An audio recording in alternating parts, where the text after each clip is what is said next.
Your P&L says 50% margins, your bank account says cash is tight. A $10 million e-commerce brand came to us with that exact problem. The owner asked me one question: if my margins are so good, why are we always tight on cash? I hear that question every week from $3 million companies to 10 million to 25 million. Revenue is the highest it has ever been, but cash is also the tightest it has ever been. And I know what that feels like as an owner. The business is growing, but somehow it feels harder now, not easier. That gap between what your reports say and what your bank account shows is one of the most common problems I see in businesses between 3 and 50 million. But it is fixable. Once you see what is actually going on, the fix is usually pretty clear. In the next few minutes, I'm going to show you why this happens, what is really going on in your numbers, and what to do about it this quarter. Let me tell you what we found when we open up this company's books. Okay, so this company, it was a $10 million company, 10 million in revenue, and they sold a $6 product. They had orders coming in, growth looked strong, and the report showed 50% gross margins. If you just looked at that, you would think this business is doing great, but the owner was stressed. Cash was tight. He was making payroll, but barely. Every report he looked at said the business was making money. Here is what we found when we pulled the numbers apart. First,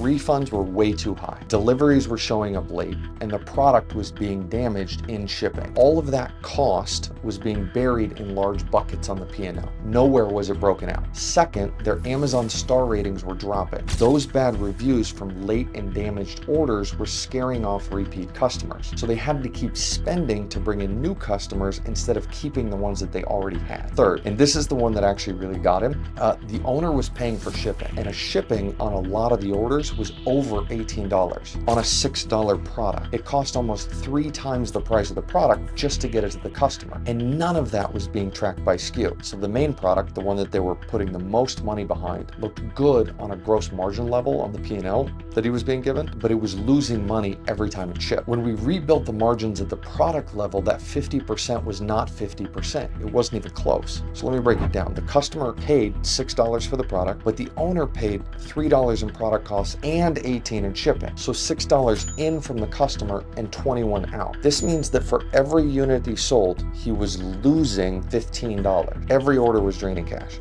And notice, this was not an ads problem. Pushing more traffic would have just made him grow broke faster. Now, here's what matters. We didn't walk in and just say cut costs by 10% across the board. That is what most people think finance is about. Cut the budget, tighten the belt. Instead, we fixed how the business made money. First, we found the root cause. Their shipping partner was sending orders late, using express overnight shipping, and damaging the product. That was driving refunds and the bad reviews that we were seeing. We slowed down sales on that product. We stopped pouring money into a loss. We switched shipping partners, we fixed the packaging, and we rebuilt the margin math so the owner could see the true cost and true profit on every product that they sold. We fixed the customer experience so that reviews came back up and ad spend could actually bring in repeat customers. The result, margin on that product jumped. Cash stopped going missing, and they could spend on growth with confidence, knowing each order put money in the bank instead of draining it. Okay, so this was the same product, the same brand, the same revenue, totally different outcome once someone was looking at the right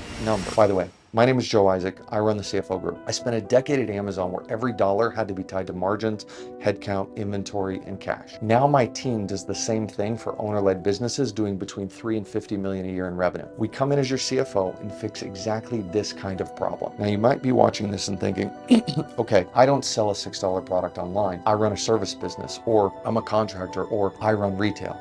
It really doesn't matter. This shows up everywhere. Let me just give you another example. We worked with a retail chain that was growing about 11% a year. On the P&L, the revenue trend looked good. In reality, gross margins were super thin. The business was losing money on an operating basis, and the owner was asking herself, are we going to have to shut this down? Can we actually make it? Growing 11% a year and still one bad quarter away from closing the doors. Here's what we saw. So when we looked at it, we saw that customers, they came in maybe once or twice, then they stopped coming back. The lifetime value of the customer had essentially just flatlined. Every dollar of growth was expensive because they had to keep paying to bring in new customers instead of getting more value from the ones that they already had. On top of that, their labor hours were growing faster than their revenue. More people on staff, not more output. They were hiring based on their stress instead of matching staff to the actual demand of the stores. And pricing, well, pricing was based on what felt fair. It's instead of really what it actually cost to serve a customer. So there was no real math behind it. Revenue up, headcount up, complexity up, cash worse. This is the pattern. And it's the same whether you run retail, a service business, or a trades company. Revenue goes up, complexity goes up, headcount goes up, but cash continues to get worse. Now, I've seen this at 5 million, 400 million, and 3 billion. The only thing that changes is how fast the cash runs out. So what did we do? We did not tell them to cut 10% across the board. We rebuilt how the business made money. We expanded in-store events that brought the customers back again and again, not just through the door once. We changed how promotions worked so they pulled in repeat customers. We reworked staffing so it followed demand instead of gut feel, and we reset pricing so that every sale had a real margin behind it. Okay, so what happened? 12 months later, revenue was up 18%, gross margin was up 6 points. The business went from a loss to a solid profit. Same brand, same locations, same team, just different math. These two companies look different on the surface, but underneath it was the same three problem. Okay, so why does this happen? Why does revenue go up and cash gets worse? Why do we see it all the time? Okay, there are three reasons I see over and over again. At least one of them is probably at play in your business right now. Number one, you're tracking revenue, but not profit at the product, job, or service level. A lot of businesses between 3 and 50 million just look at the total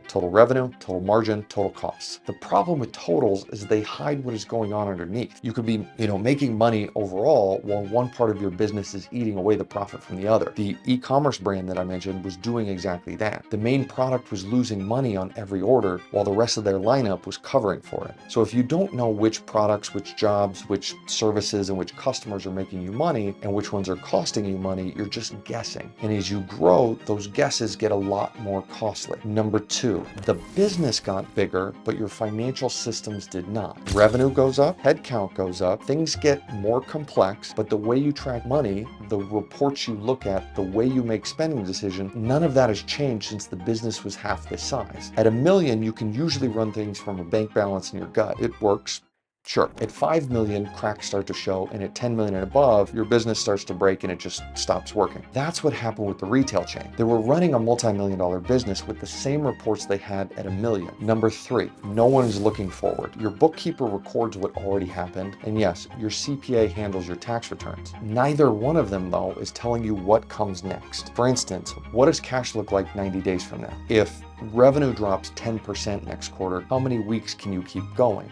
Or if you take on that big project or sign that new lease or hire 3 more people, what does that do to your cash? If you can't answer those right now, you're probably making big calls without the numbers to back them up. And the bigger your business gets, the more those calls start to cost you. If you're running a business doing 3 million or more and revenue has been growing but cash has not, here are 3 questions worth asking yourself. 1, has revenue grown faster than cash over the last 12 to 24 months? 2, are labor costs a higher share of revenue now than they were 2 years ago? 3, do you know right now what your next 90 days of cash look like? If you can't answer those clearly, you're probably in the same pattern that I showed you, just at a different size. I know what that feels like. You built something real. You're working harder than ever, and the fact that the money is not keeping up with the effort is super frustrating. Let me be clear. It's not a failure on your part, but it is a systems problem. The good news is that systems problems are fixable. Now, here's one thing you can do this week, even if you never talk to us. Pull your P&L, break your revenue into, say, the top 3 product lines, service types or job categories. Then look at the direct cost for each separately,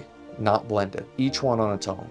If you can do that, you'll probably spot something that surprises you. One line making most of the money, another line barely breaking even, and maybe one losing money and you didn't even know it. If you can't break this out in your current reports, that's the gap. That's the thing that you should go fix first, okay? At 3 to 50 million, the job of finance is not to cut costs. It's to make sure that every dollar of growth actually shows up in your bank account. More revenue should mean more cash, not more stress. And that's what we do at the CFO Group. We work with owner-led businesses as your CFO. We set up the systems, the reports, and the guidance so you can see what's going on and making calls based on real numbers instead of gut feel. If any of this sounds like you, there's a link below to book a 45-minute CFO discovery call. We'll ask you a few questions to see if we're a good fit. And if we are, we'll go through your numbers together and show you where the gaps are. Thanks for watching. I'll see you in the next one.